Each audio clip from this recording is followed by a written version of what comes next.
In today's video, I'm going to teach you how to create a wallet-size photo in Microsoft Word. We'll start right at the beginning so you can follow along smoothly. Open Microsoft Word and create a new blank document.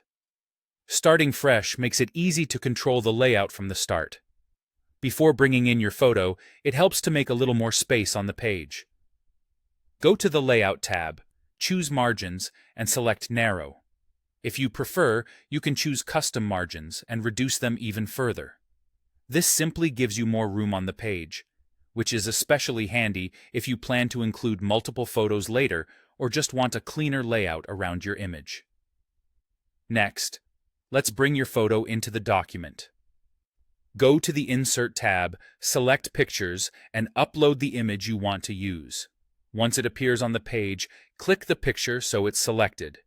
You'll know it's selected when you see handles around the edges. Now it's time to set the exact wallet size. Right-click the image and choose Size and Position. In the Size section, you'll see fields for width and height. For a standard wallet-size photo, set the width to about 5.08 centimeters, which is 2 inches, and the height to about 7.62 centimeters, which is 3 inches. You can type either centimeters or inches directly into the fields. Word will understand both, so you can enter 2 in or 5.08 centimeters, whichever you're comfortable with. You'll also see an option called Lock Aspect Ratio. Here's how to decide what to do with it. If you want to preserve the original proportions of your photo and avoid any stretching or squashing, keep Lock Aspect Ratio checked. In that case, enter either the width or the height. For example, type in 2 inches for the width, and Word will automatically adjust the other dimension to match your photo's natural shape.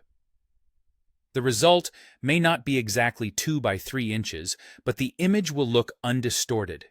If you need the photo to be precisely 2 by 3 inches, you can uncheck Lock Aspect Ratio and set both the width and height to those exact measurements.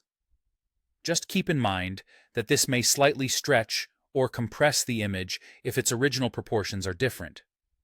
When you're happy with the size, click OK. That's it.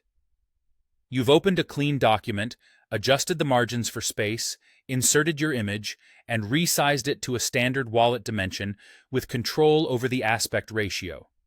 You're now set to use your wallet-sized photo exactly how you need it.